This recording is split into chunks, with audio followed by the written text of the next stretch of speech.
Apakah kamu mengetahui bahwa saat ini standar keberlanjutan telah berkembang sangat pesat? Tahukah sudah ada berapa banyak standar maupun framework terkait keberlanjutan? Karena sangat banyak, mungkin kita tidak mengingat secara pasti berapa jumlah standar dan apa saja standar tersebut.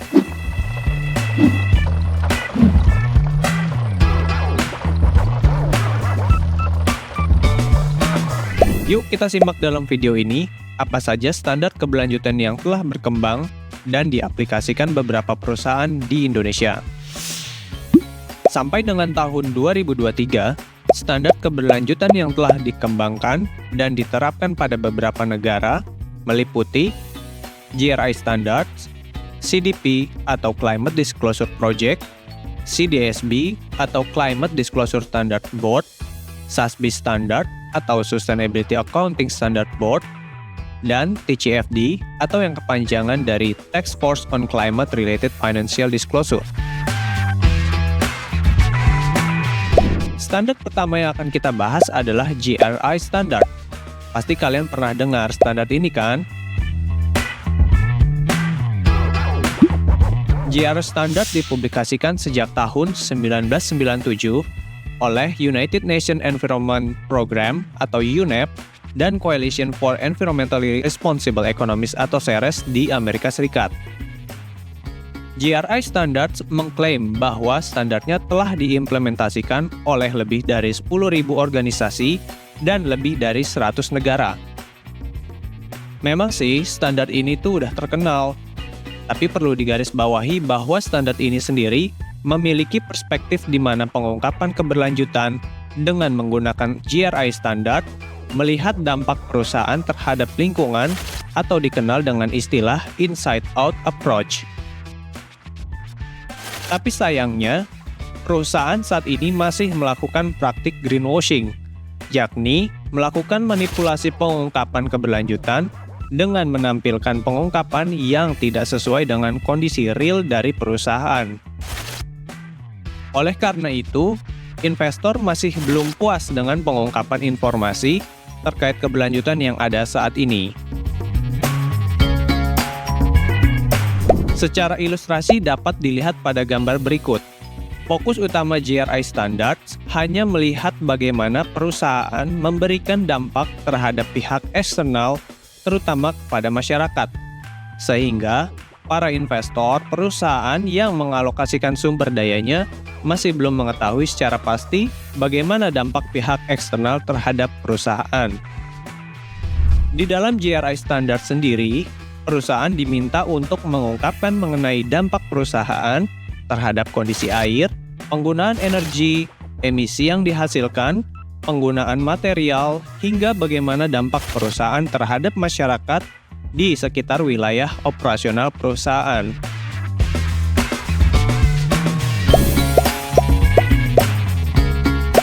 Nah, kalau standar-standar ini berkaitan dengan apa?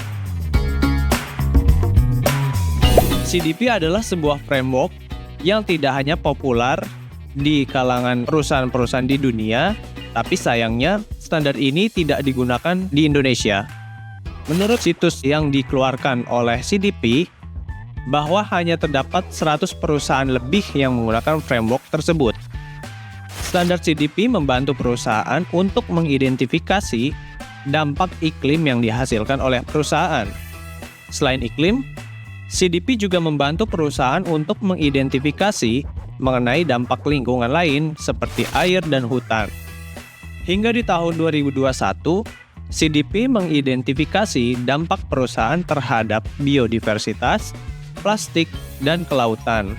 Secara singkat, CDP memiliki kesamaan juga loh dengan GRI Standard, yaitu memiliki perhatian terhadap aspek lingkungan, sosial, dan ekonomi. Akan tetapi, CDP memiliki format pengungkapan berupa kuesioner yang ditanyakan kepada perusahaan. CDP memiliki beberapa modul yang dapat digunakan oleh perusahaan dalam mengidentifikasi risiko dan peluang terkait dengan perubahan iklim, hutan, ketahanan air, plastik, dan biodiversitas. Kini CDP telah bergabung bersama ISSB Standard dalam mengembangkan IFRS S1 dan IFRS S2. Hal ini menjadi komitmen bagi CDP untuk memberikan informasi yang komprehensif bagi investor dan mengurangi beban perusahaan untuk melakukan pelaporan terkait keberlanjutan dengan mengintegrasikan dalam satu standar pelaporan. Berikutnya adalah CDSB Framework.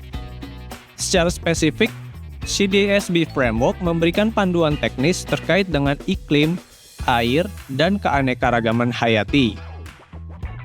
Sampai dengan saat ini, CDSB mengklaim bahwa framework-nya telah digunakan hampir di 32 negara dan menjadi referensi untuk 7 bursa efek.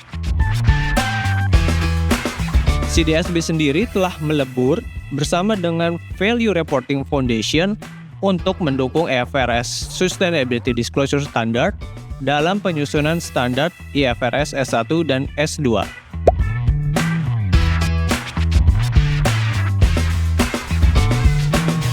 CDSB memiliki 12 persyaratan yang terdiri dari tata kelola, risiko, dan peluang bisnis, kebijakan pelaporan, sumber dampak lingkungan dan sosial, pengelolaan kebijakan terkait lingkungan, sosial, strategi, dan target.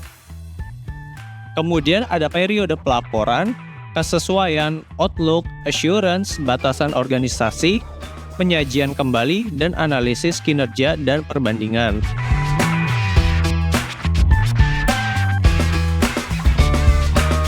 Standar berikutnya adalah SASB Standard yang disusun oleh Sustainability Accounting Standard Board dan dibentuk pada 2011. Namun, standar ini tidak terlalu populer di Indonesia, sehingga tidak banyak digunakan oleh perusahaan.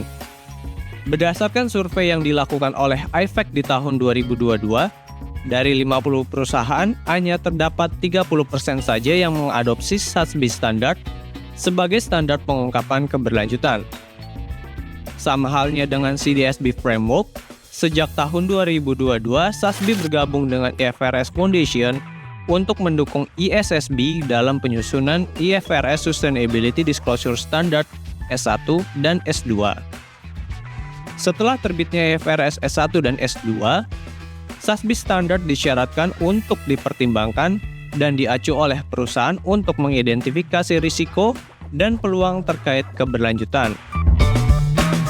Task Force on Climate-Related Financial Disclosures atau TCFD merupakan sebuah serangkaian rekomendasi-rekomendasi yang diusulkan oleh Financial Stability Board atau FSB yang dibentuk pada tahun 2015 sebagai upaya meningkatkan informasi terkait dengan perubahan iklim.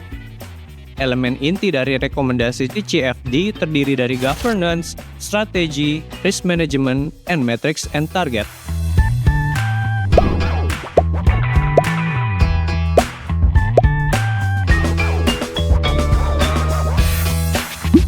Governance berfokus mengenai tata kelola perusahaan dalam mengidentifikasi risiko dan peluang terkait iklim.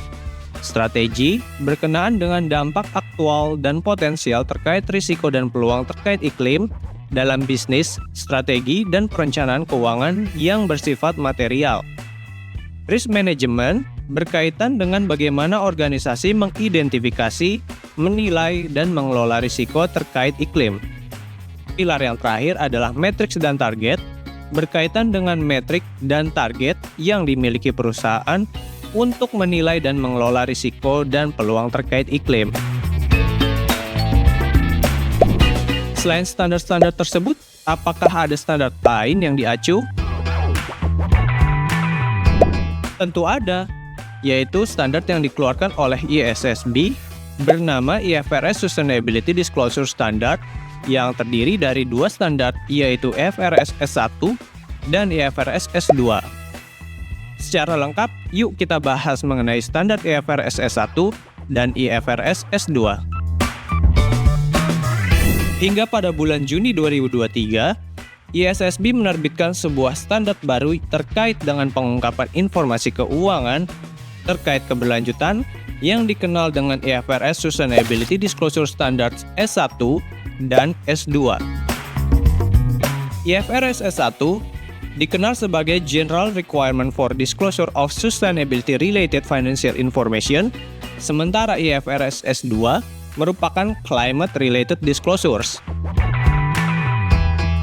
IFRS S1 memiliki objektivitas untuk mensyaratkan entitas mengungkapkan informasi mengenai risiko dan peluang terkait keberlanjutan yang berguna bagi pengguna laporan keuangan bertujuan umum dalam pengambilan keputusan. Sementara untuk IFRS S2 banyak berfokus pada identifikasi risiko dan peluang terkait iklim.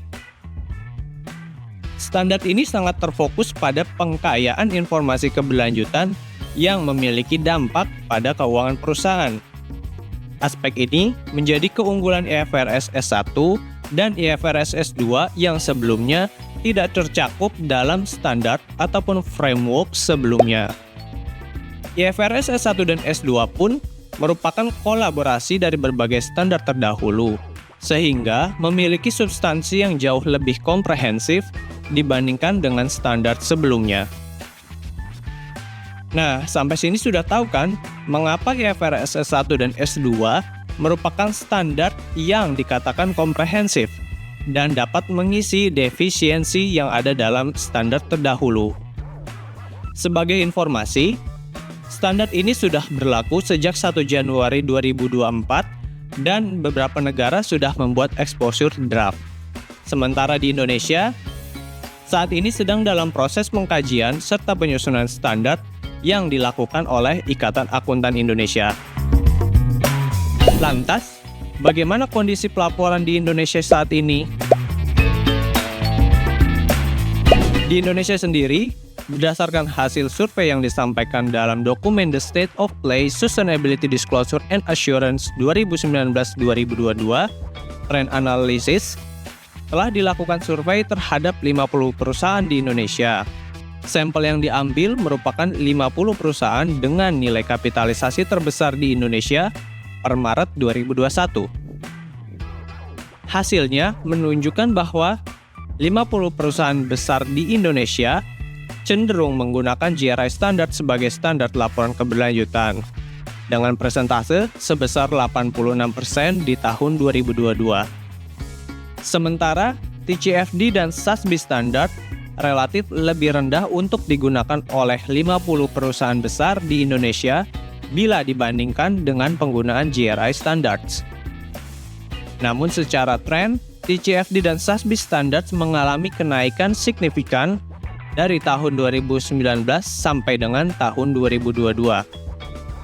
Sementara mayoritas sampel survei telah berupaya untuk memenuhi pencapaian SDG dengan hampir 96% dibandingkan dengan penggunaan standar lainnya. Hal ini menginformasikan bahwa perusahaan di Indonesia sangat komitmen untuk mendukung SDG yang menjadi tujuan internasional. Ikatan Akuntan Indonesia kini sedang berfokus untuk melakukan penyusunan standar pengungkapan keberlanjutan yang merujuk pada IFRS Sustainability Disclosure Standards.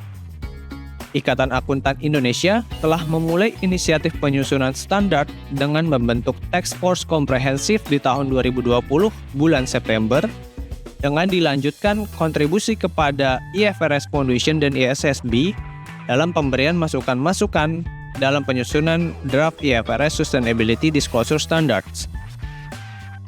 Sampai dengan Desember 2022, IAI telah melakukan amandemen ADART untuk membentuk badan baru, yaitu Dewan Standar Keberlanjutan atau DSKIAI, yang bertugas untuk menyusun standar pengungkapan keberlanjutan tersebut. Rencana tersebut terrealisasi pada November 2023 dengan terbentuknya Dewan Pemantau Standar Keberlanjutan atau DPSKIAI dan Dewan Standar Keberlanjutan DSKIAI. Tugas DPSKIAI adalah melakukan persetujuan terhadap produk standar yang telah disusun oleh DSKIAI. Sampai dengan Agustus 2024, berbagai kegiatan audiensi telah dilakukan oleh DSKIAI sebagai bentuk pengenalan standar kepada setiap pemangku kepentingan seperti perusahaan, regulator, serta lembaga-lembaga terkait yang akan terlibat dalam ekosistem pengungkapan keberlanjutan. Untuk mengetahui informasi terkini mengenai IAI dan standar keberlanjutan di Indonesia, Yuk follow sosial media IAI. DSK IAI juga rutin menerbitkan publikasi yang dapat diakses di web IAI untuk mengetahui aktivitas-aktivitas terkait dengan sosialisasi keberlanjutan dan penyusunan standar.